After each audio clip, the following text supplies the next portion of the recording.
So this past weekend, I got to go on a retreat with some students and leaders, and for 2.5 days, we've did two things: focus on God and have fun. And then we had to come home. I don't know about you, but it was so easy to focus on God when we were away from everything. But when we get back, we have to deal with home. We have to deal with problems at home, problems at school, problems at work, problems with friends, problems with relationships. There's so much problems that sometimes we even forget the experience we had at the retreat. This is nothing new. There was a prophet in the Old Testament by the name of Elijah.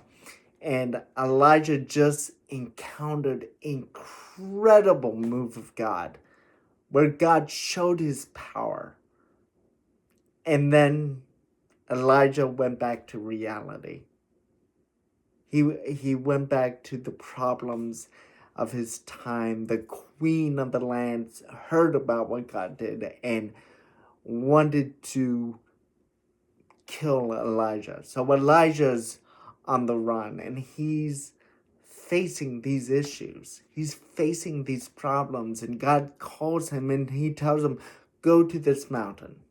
So Elijah goes to this mountain to meet with God. And what does Elijah encounter? He encounters a wind that splits the mountain, an earthquake that shakes the foundations, and a fire that scorches.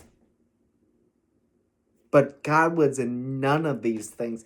He came in what was after these big occurrences. He came in a small whisper.